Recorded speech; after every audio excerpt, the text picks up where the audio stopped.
Alright, so recently I've been thinking a lot about Leon Edwards and Belal Muhammed's last fight at UFC 304. And, bruv, I truly believe, bruv, that Leon Edwards beats Belal in a rematch, bruv. Anyway, let me know who you think wins in a rematch, whether it's Leon Edwards or Belal, remember the boring Muhammad.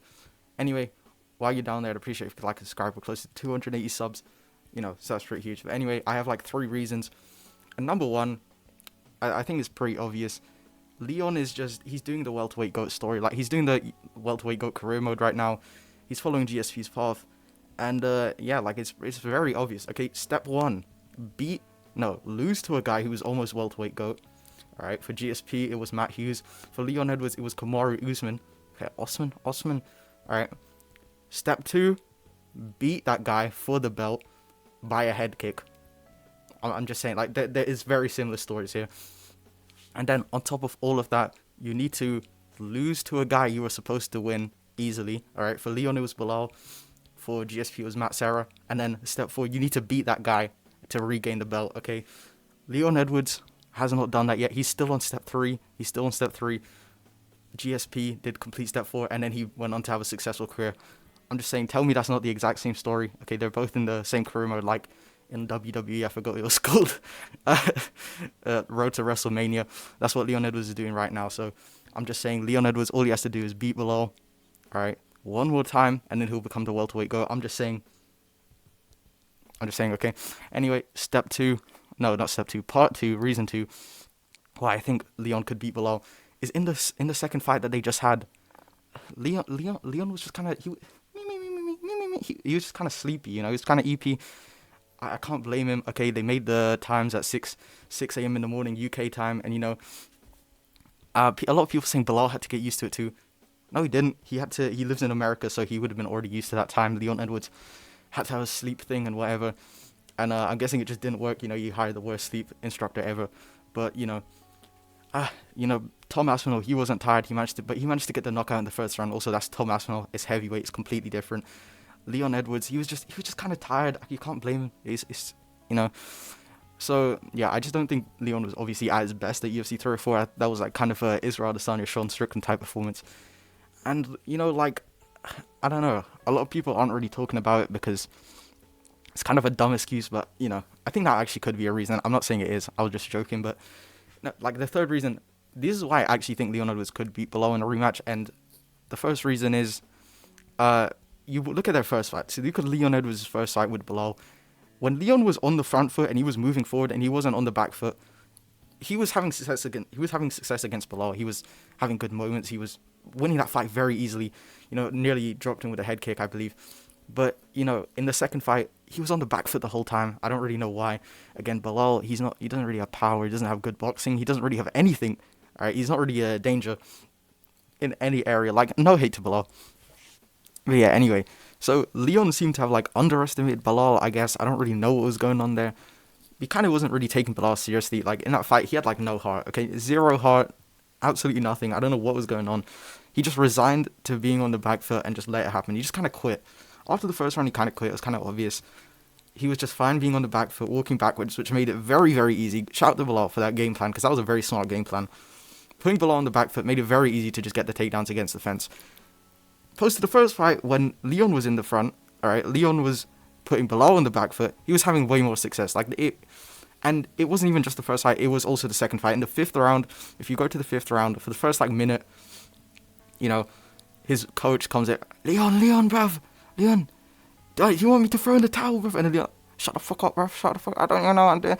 Anyway, but Leon is he goes out there first minute, and, he puts Belal on the back foot, and he was having success the whole time. Whole minute or whatever, which isn't that crazy, but still, whole minute, he was putting Belal on the back foot, he was having success. And he quits.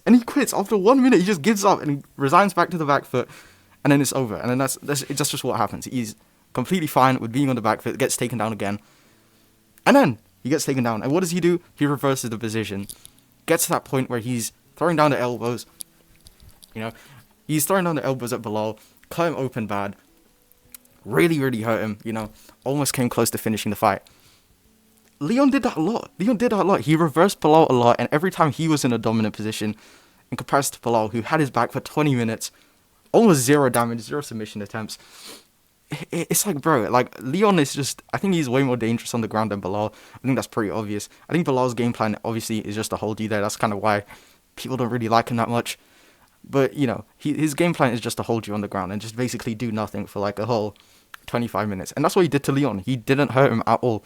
Every time Leon had his back though, every time Leon was in a dominant position, he was able to hurt Belal. He nearly had a sub attempt in I think it was round 3. He nearly subbed Belal with a rear naked choke. Then in the last round, obviously with the elbows, and you know, even he was able to reverse the positions and then get up as well.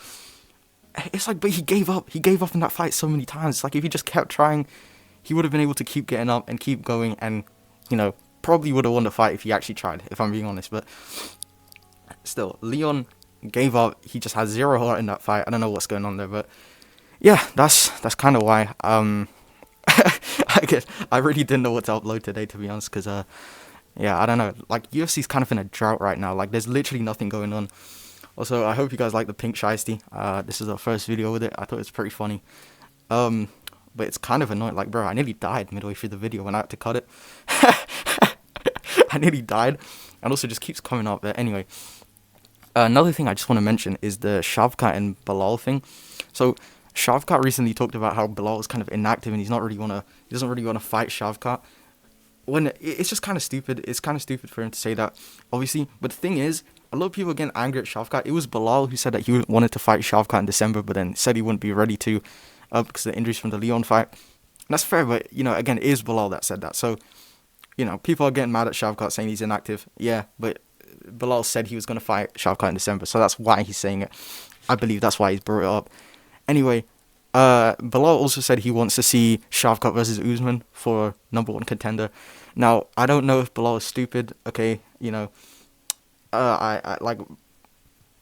Why would they do that? Why would Usman get a #1 contenders after 3 losses? You know, Belal, we need to actually get this checked out, because I don't really understand the thought process behind that. like, bro, where did that even come from? But yeah, I don't know what. I genuinely don't have no idea where that's come from. Honestly, I feel like the welterweight division is kind of like match made right now. You know, Shavkat Belal, what was it? Leon Ian Gary. I feel like that's a good fight, and then JDM Usman is also a good test for JDM to see if he's, you know, ready for that championship fight against like Shavkat or Belal, whoever wins that one. So you know, those are all good fights there. Also, MVP versus Carlos Prates recently. Carlos Prates said on his story, I think that's a great fight. I don't know if Carlos Prates really wins that, to be honest. Like, I know that sounds crazy, but MVP is kind of the best striker in the UFC right now. If he could wrestle, if he could grapple, he'd low-key be champ, I'm not going to lie, because he just embarrasses people on the feet. I don't know if Carlos Prates is going to be able to beat him without grappling, and Carlos Prates does not seem to be a grappler, so yeah, I don't know. I don't know who I'd have in this fight, but yeah, let me know if you enjoyed this style of video, and yeah, that's going to be it. Thanks for watching, like, subscribe. Alright.